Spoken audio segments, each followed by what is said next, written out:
आशा करता हूं आप सब बहुत अच्छे होंगे। मेरा नाम है सिद्धांत अग्निहोत्री, स्टडी क्लोज पे आपका बहुत बहुत स्वागत है। भाई गर्मी ही गर्मी पे लेक्चर मतलब एक तो लेक्चर रहेगा ही, क्योंकि गर्मी पड़ रही है यार।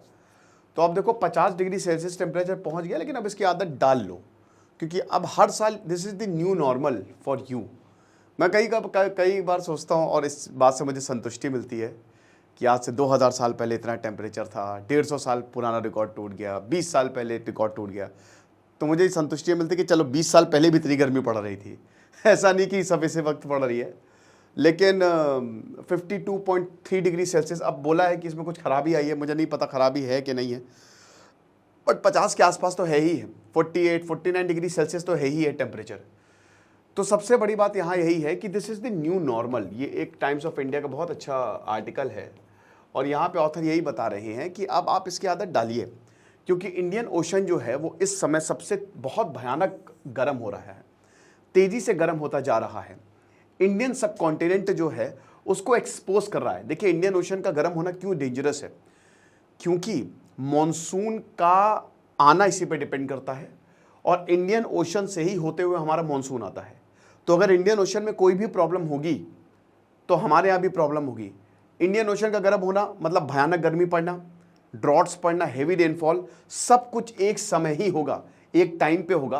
तो बहुत ज़्यादा तबाही लेके आएगा ये भारत के लिए। तो IITM senior climate scientist Roxy Mathew Koll ने ये बोला कि इंडियन ओशन का जो सी सरफेस टेम्परेचर है वो इस समय सबसे ज़्यादा है, और हर साल ये 0.12 डिग्री सेल्सियस तक बढ़ता जा रहा है। अब ये जो टेम्परेचर है ये बढ़ रहा है, जिसकी वजह से गर्मी बढ़ रही है, और जो हमारा रेनफॉल का पैटर्न है वो भी बदल रहा है, ठीक है ना। और एंड ऑफ द सेंचुरी तक ये 0.38 डिग्री सेल्सियस तक चला जाएगा। अगर इंसान ऐसे ही करता रहा तो हालत बहुत खराब हो जाएगी। हम 3.8 डिग्री सेल्सियस तक चले जाएंगे, जो कि तबाही वाला होगा 2100 तक। अब क्लाइमेट चेंज की वजह से सिविलाइजेशन जो है वो खत्म होती है। तो इंडियन ओशन का वार्मिंग का मतलब क्या है? मतलब यही है, आपको पता है कि साइक्लोन्स, देखिए जो हमारा साउथ वेस्ट मानसून है वो नीचे से ही आता है, ठीक है। हवा जो है वो मॉइस्चर लेते हुए इंडियन ओशन से ऊपर की तरफ बढ़ती है। अब मैंने आपको मानसून का भी मैं फिर से बता दूंगा। देखिए मानसून में क्या होता है कि जो हमारा समुद्र है वो ठंडा होता है, और जो हमारी जो लैंड है वो गर्म होता है गर्मियों में, ठीक है, क्योंकि धरती घूम रही है। तो इस समय सूरज डायरेक्टली हमारे ऊपर है, तो जो लैंड है वो तेजी से गर्म होगा, तेजी से ठंडा होगा। तो मैंने आपको कई बार बताया गर्म मतलब होता है लो प्रेशर, है ना, क्योंकि मॉलिक्यूल्स लूज होते हैं, और ठंडा मतलब हाई प्रेशर, क्योंकि मॉलिक्यूल्स क्लोजली पैक्ड होते हैं। तो कंपैरेटिवली क्या है कि समुद्र जो है वो ठंडा है, गर्म जो है वो धरती है, ठीक है। तो यहां पे समुद्र में क्या हो गया, हाई प्रेशर एरिया, जमीन में हो गया लो प्रेशर एरिया। तो हवा हाई प्रेशर से लो प्रेशर जाएगी, तो इसीलिए सारी हवा जो है वो समुद्र से लैंड की तरफ C2 लैंड जाती है, राइट। तो अब ये क्या करेगी, मॉइस्चर लेते हुए जाएगी, और कहां से, साउथ से, और क्योंकि वेस्ट से आ रहा है तो साउथ वेस्ट मानसून, इसीलिए हम इसको साउथ वेस्ट मानसून जो है वो बोलते हैं। तो अब यहां पे क्या हो रहा है कि इंडियन ओशन गर्म होता जा रहा है।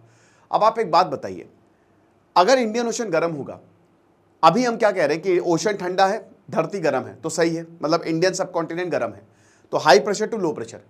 लेकिन अगर कंपैरेटिवली ओशन ज़्यादा गर्म हो जाएगा, और हमारी धरती के कंपैरेटिवली, मतलब इंडिया के कंपैरेटिवली ओशन ज़्यादा गर्म है, इंडिया ज़्यादा ठंडा है, कंपैरिजन बता रहा हूँ, ठीक है, तो फिर तो ये रिवर्स हो जाएगा ना, मतलब विंड का सर्कुलेशन ही रिवर्स हो जाएगा।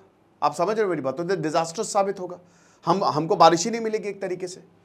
और ऊपर से साइक्लोनिक कंडीशन, आपको पता है कि 28 डिग्री सेल्सियस आइडियल टेम्परेचर होता है। जब गर्म होता है, हवाएं बहुत ज़्यादा गर्म, पानी बहुत ज़्यादा, मतलब टेम्परेचर बहुत ज़्यादा होता है तो गर्म हो जाता है पानी। 28 डिग्री सेल्सियस में क्या होता है कि फिर उसके बाद पानी ऊपर, हवाएं जो है वो पानी को ऊपर लेके उठती हैं, मतलब वेपराइजेशन होता है। अगेन एक लो प्रेशर क्रिएट होता है, नीचे आपका क्या हो गया, वॉइड क्रिएट हो गया, हवाएं ऊपर उठती जा रही हैं, ठंडी हवाएं जो है आसपास से वो स्पेस को भर रही हैं, वो भी इसके संपर्क में आके गर्म होकर ऊपर जा रही हैं। तो ये क्या हो जाता है, साइक्लोनिक कंडीशन जो है वो डेवलप हो जाती है कोरियोलिस फोर्स की वजह से। तो अब इंडियन ओशन में यही कोरियोलिस, मतलब यही जो साइक्लोनिक कंडीशंस हैं बे ऑफ बंगाल और अरेबियन सी में, ये डेवलप हो रही हैं, और इसका इंटेंसिफिकेशन बहुत ज़्यादा हो रहा है। अब इसका रिसेंट एग्जाम्पल हमने देखा कि हर साल 3-4 साइक्लोन्स तो आ ही जाते हैं। इस बार रीमल ने तबाही मचाई, ठीक है। तो जहाँ बारिश हो रही वहाँ इतनी बारिश हो रही है, और जहाँ बारिश नहीं हो रही वहाँ बारिश ही नहीं हो रही है। तो ये चीज़ है। तो साइक्लोन जो है मैंने बताया कि ये जो ड्राई एयर सब्सिडेंस होता है ना, इसकी वजह से दिक्कत बहुत ज़्यादा पैदा करता है। दूसरा पॉइंट क्या है, एक तो हमारा ओशन गर्म सबसे बार, फिर उसके बाद जो लोकल लैंड यूज चेंजेस, हम लगातार अपनी धरती को खुद ही गर्म करते जा रहे हैं क्लाइमेट चेंज की वजह से, साथ ही साथ ट्री कवर हटाते जा रहे हैं। आप एक चीज समझो कि आप जितना ज्यादा पेड़ों को खत्म करोगे, आप खुद देखो जब आप पेड़ों वाली जगह पे जाते हो तो कितना ठंडा ठंडा लगता है, गर्मी में भी आपको अच्छा लगता है, ठीक है, वो छांव देते हैं। और पेड़ की जो लाइफ होती है वो 1000 साल 1500 साल तक होती है। पीपल का पेड़ तो 2000 साल तक, बरगद का पेड़ 500 साल तक जिंदा रह सकता है। तो ये आपकी जनरेशन के लिए बहुत अच्छा होता है। और उसके बाद जो अर्बन हीट आइलैंड इफेक्ट जो हम क्रिएट करते हैं, जिसकी वजह से गांव से अगर कंपेयर करो तो शहर का टेम्परेचर 2-4 डिग्री सेल्सियस ज़्यादा ही होता है, एसी यूज़ की वजह से, शीशे की बिल्डिंग की वजह से, कॉन्क्रीटाइजेशन की वजह से। ये भी एक बहुत बड़ा फैक्टर है। तो 60% इसी, कल मैंने लेक्चर लिया था ना कि 60% इसी वजह से ही जो है वो हमको देखने को मिलता है। लैंडस्लाइड अभी हुई, फ्लैश फ्लड्स अभी नॉर्थ ईस्ट में हमको देखने को मिले 40 से ज़्यादा लोगों के, और अभी तो बारिश शुरू भी नहीं हुई है, ठीक है ना। तो कैसे करेंगे? अगला जो पॉइंट है, ये जो हाई टेम्परेचर और हीट वेव्स है, ये इंडियन ओशन की वजह से और हमारे जो क्लाइमेट चेंज की वजह से, इसकी वजह से है। एक और रीजन जो है वो जो एटमॉस्फेरिक सर्कुलेशन का वो होना, एटमॉस्फेरिक सर्कुलेशन का हैम्पर होने का मतलब क्या है? देखो, बहुत सारी एयर्स जो है वो पूरी धरती में सर्कुलेट होती हैं, ठीक है, बहुत सारे करेंट्स, मतलब आप ये समझो कि पूरी धरती में बहुत कुछ चल रहा है। और ये डिपेंड करता है दो चीज़ों पे, एक तो आपके ओशंस, आपके जो ओशंस उसमें वार्म करंट है और कोल्ड करंट है, और उसके बाद इन्हीं ओशंस, एक तो ओशन हो गया, इन्हीं ओशन से गुजरने वाली हवाएं, ठीक है। अब ये हवा कहाँ जाएंगी? ये लैंड पे आएंगी। भाई हमारी धरती में क्या है? पानी है और ज़मीन है, यही दो चीज़ें हैं। अब पानी में गर्म पानी है, ठंडा पानी है। हवा अगर ठंडे पानी से होकर गुजरेगी तो ठंडी बन जाएगी, गर्म पानी से होकर गुजरेगी तो गर्म हो जाएगी, हल्की हो जाएगी, बारिश करवाएगी। आप समझ सकते हो। और मैंने आपको बताया कि कहीं पे भी गर्मी का मतलब ये है कि वो लो प्रेशर एरिया है, यानी कि हवा सिर्फ सीधा लो प्रेशर पे जाएंगी। या आप अपने एग्जांपल से देखो कि जहां पे भी लो प्रेशर होगा, गर्मी में आप कहां भागना चाहते हो? गर्मी में आपके शहर में तो हाई प्रेशर होता है, दिमाग खराब होता है, तो आप प्रेशर रिलीज करने के लिए पहाड़ों वहाड़ों पे चले जाते हो कि नहीं, है ना। तो हमेशा हवाओं का भी यही होता है कि वो हमेशा हाई प्रेशर से लो प्रेशर, हवाओं का ये एक रूल है नेचर का, ये higher concentration to lower concentration void fill करने के लिए, ठीक है ना। तो इसीलिए ये जो ओशन वार्म हो रहा है, इसकी वजह से एटमॉस्फेरिक सर्कुलेशन भी बिगड़ रहा है। किसका एटमॉस्फेरिक सर्कुलेशन? जो पानी है, करेंट्स हैं, जो हवा है, उनका भी, और इन्वायरमेंटल कंडीशन लैंड की भी बिगड़ती जा रही है, जिसकी वजह से हीट लोड जो है वो बढ़ता जा रहा है, समर्स में स्पेशली, ठीक है। तो पहले ऐसा नहीं था, पहले चीजें नॉर्मल थी, सब कुछ बैलेंस था, लेकिन अब ये होता जा रहा है। प्री इंडस्ट्रियल से, जो प्री इंडस्ट्रियल रेवोल्यूशन है, मतलब जो एरा है, उससे पहले से अगर आप अभी कंपेयर करो तो टेम्परेचर बहुत ज़्यादा है। देन उसके बाद मैंने ड्राई बल्ब और वेट बल्ब पे लेक्चर लिया था। ह्यूमिडिटी एक बहुत खतरनाक चीज़ है। जैसे चेन्नई जो है वहाँ पे फॉरेस्ट कवर सबसे कम है, ठीक है। अब क्या है कि चेन्नई में ह्यूमिडिटी ज़्यादा रहती है, भले ही वहाँ पे 40 डिग्री सेल्सियस टेम्परेचर हो, लेकिन अगर 50-60% ह्यूमिडिटी है तो इंसान बहुत मुश्किल है वहाँ पे जी। 75% ह्यूमिडिटी और 38 डिग्री सेल्सियस टेम्परेचर, आप मर जाओगे, आप जी नहीं पाओगे, समझ रहे हो। ये सर्वाइवेबल लिमिट है। ह्यूमिडिटी आपका पानी जो है वो खत्म करती है, आपको डिहाइड्रेट करती है। अब हमारा पसीना इसीलिए होता है, लेटेंट हीट ऑफ वेपराइजेशन की वजह से हमारी बॉडी का टेम्परेचर पसीने से रेगुलेट होता है। जब बहुत ज़्यादा गर्मी होती है तो पसीना निकलेगा और आपका टेम्परेचर जो है अंदर का वो रेगुलेट होगा, ठीक है ना। वो वेपराइज्ड जो है वो वेपराइजेशन होगा आपकी बॉडी से पसीनों का, जिसकी वजह से आपको ठंडा ठंडा लगेगा। लेकिन जब हद से ज़्यादा ह्यूमिडिटी होती है, जब हवा में बहुत ज़्यादा मॉइस्चर होता है, तो आपका पसीना सूख नहीं पाता है, ठीक है ना। अब इसकी वजह से आपकी बॉडी का टेम्परेचर रेगुलेट नहीं हो पाता है और इसकी वजह से आपकी डेथ भी हो सकती है। तो ये भी एक बहुत बड़ा कारण है जो ह्यूमिडिटी इंक्रीज हो रही है सदर्न पेनिनसुला, कोस्टल रीजन और बाकी देशों में। It also leads to it is also linked to the Indian ocean warming, समझ रहे हो। तो जो इंडियन ओशन आप देख रहे हो कि यहाँ पे जो मेन चीज है वो इंडियन ओशन वार्मिंग है। अब आप देखो कि यहाँ पे 2000 तक, 1982 से लेकर 2000 तक, मॉनसून से पहले यहाँ पे साइक्लोनिक कंडीशन ज्यादा थी। ये अरेबियन सी है, ये बे ऑफ बंगाल है, ठीक है ना। लेकिन अब आप देखो 52% इंक्रीज हुआ है पिछले 20 सालों में। 2000 से लेकर 2020 तक आप देखो, मतलब 19 तक देखो, तो यहां पे अरेबियन सी में 52% इंक्रीज हुआ है जो साइक्लोनिक कंडीशन है, और बे ऑफ बंगाल में 8% डिक्रीज हुई है, बट अरेबियन सी में इंक्रीज हुआ है, ठीक है। तो warming of Indian ocean it is linked to extreme rainfall, जैसा कि हमने बताया कि भयानक बारिश होगी। जैसे अभी चिपलून में 2022 में जो महाराष्ट्र में है भयानक फ्लड्स आए थे, इतनी बारिश हुई क्योंकि अरेबियन सी में ऑलरेडी कंडीशन बहुत ज्यादा ऊपर चली गई है वार्मिंग ओशन की वजह से। ठीक है, साथ ही साथ जैसा कि हमने बताया कि जो लोकल लैंड यूज चेंज है उसकी वजह से फ्लड इवेंट्स और ज्यादा खतरनाक होते गए। जो पेड़ों को काट रहे हैं, पेड़ जो है वो पानी को और अच्छे से होल्ड कर सकते हैं, बट ये हो नहीं रहा है। स्ट्रॉन्ग विंड ट्रांसपोर्ट जो है वो मॉइस्चर, मतलब जो स्ट्रॉन्ग विंड्स है वो मॉइस्चर को ट्रांसपोर्ट करती हैं, जिसकी वजह से इंटेंस रेनफॉल हमको देखने को मिलती है इस समय।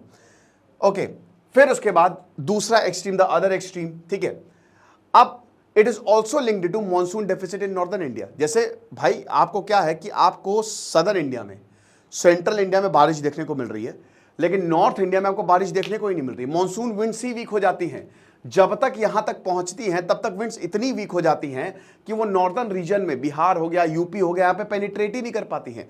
जर्मन स्टडी बताती है कि जो एनुअल मीन प्रेसिपिटेशन है वो डिक्रीज होगा 0.5 से 1 mm पर डे आगे आने वाले समय में। यानी कि एक तरफ आपको, एक भारत में आपको जबरदस्त बारिश देखने को मिलेगी और एक भारत में आपको बारिश देखने को ही नहीं मिलेगी।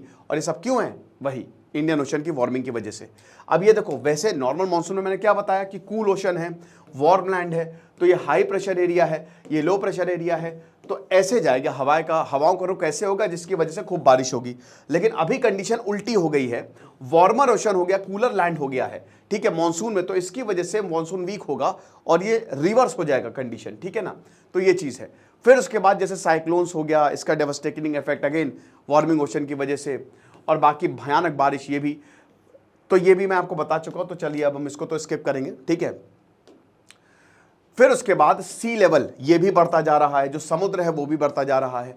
अब देखो, इंडियन ओशन वार्मिंग जो है उसकी वजह से क्या है कि ग्लेशियर्स भी पिघल रहे हैं और सी लेवल जो है को केरल से लेकर कई जगह बढ़ता जा रहा है। अब अगर सी लेवल बढ़ेगा, एक्सपेंशन भी होता है, आपको पता है, ठीक है ना, गर्मी में एक्सपेंशन भी होता है वाटर का, तो अगर सी लेवल बढ़ेगा तो जो समुद्र का पानी है वो अंदर आएगा। तो यानी कि ये तो एक्सट्रीम सिचुएशन बन गई।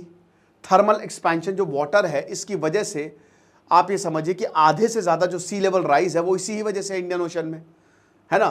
भाई जाहिर सी बात है ना कि गर्मी जो है वो और ज्यादा फैलेगा और इतनी भयानक गर्मी पड़ रही है, तो इससे होगा क्या? एक तो ग्लेशियर्स पिघल रहे हैं, ऊपर से सी लेवल, मतलब थर्मल एक्सपेंशन की वजह से सी लेवल इंक्रीज हो रहा है, जिसकी वजह से शहरों के डूबने का खतरा है। तो बहुत सारे नॉर्थ ईस्ट या बाकी जगह पे अगर आप रेनफॉल देख रहे हो तो इस वजह से है। ओके, तो हमारे इंडियन ओशन का पीएच भी इस वजह से चेंज हो रहा है जिसकी वजह से होता क्या है कि हमारे जो ओशन की इकोलॉजी है, फूड चेन है जो ओशन का, वो भी जो है वो डिस्टर्ब होता है। ओके, अभी इस समय इंडियन ओशन में परमानेंट मरीन हीट वेव चल रही है, यानी कि जो समुद्र के अंदर जीव जंतु रहते हैं जिसकी वजह से सब कुछ जिंदा है। मैंने अभी आपको कोरल रीफ्स के बारे में बताया था कि जो कोरल रीफ्स है, जो कोरल और एल्गी के बीच में सिम्बायोटिक रिलेशनशिप होती है वो खत्म हो रही है। ठीक है ना, कोरल्स जो है वो ब्लीच होते जा रहे हैं, मरते जा रहे हैं। कोरल क्या है? रेन फॉरेस्ट है। दुनिया में सबसे ज्यादा अगर कोई हाइड्रोकार्बन या जो खतरनाक गैसेस को सोखता है वो ओशंस हैं, और अगर ओशंस ऐसे खत्म होते रहेंगे तो मरीन भी खत्म होते रहेंगे। मरीन लाइफ तो पूरी, आप समझ रहे हो ना कि इकोसिस्टम डिस्टर्ब हो जाएगा और इसकी वजह से डायरेक्टली हमको खतरा है। ठीक है ना, तो ये हमको देखने को मिल रहा है कि अच्छा खासा एनर्जी लॉस। तो दीज आर दी फैक्टर्स जिसकी वजह से जो हमारा क्लाइमेट चेंज है या जो आपका टेम्परेचर है 50 डिग्री सेल्सियस, 48-49 डिग्री सेल्सियस, वो न्यू नॉर्मल है। और चाहते या आप ना भी चाहें, आपको इससे समझौता करना ही पड़ेगा। अब हम इसको रिवर्स कर सकते हैं, पेड़ लगाओ, कम से कम जो है ग्रीन हाउस गैसेज जो है हम एमिट करें, जीरो कार्बन एमिशन की तरफ जाएं। ठीक है, गर्मी बहुत हो रही है, सोलर पैनल लगवा लो। मुझे पता है सोलर पैनल महंगा लगता है, ठीक है, अगर आप 10 केवी का सोलर पैनल लगवाओगे, किलोवाट का लगवाओगे, तो वो 5 लाख के करीब खर्चा आएगा पूरा, लेकिन वो आपके बिजली का बिल को इतना बता देगा ना, इतना बचा देगा। आप 10 केवी आमतौर पे एक घर का कितना लोड होता है? 3 से 4 केवी। 10 केवी वो तो मैंने बोल दिया, अगर आपके 2 एसी है तो आप खाली 5 केवी का ही लगवा सकते हो। ठीक है ना, तो 5 केवी का 2.5 लाख खर्चा आएगा, लेकिन आपका बिजली का बिल कितना बच जाएगा? वो 1-2 साल में आपकी कॉस्ट रिकवर हो जाएगी, सब्सिडी मिलती है, आपकी बिजली बच जाती है। तो ये सारे अगर हम अल्टरनेटिव्स की तरफ जाए ना, तो that will be very much beneficial. ये लेक्चर था, आई होप आपको समझ में आया होगा। खुश रहिए, पढ़ते रहिए। दिस इज सिद्धांत अग्निहोत्री साइनिंग ऑफ।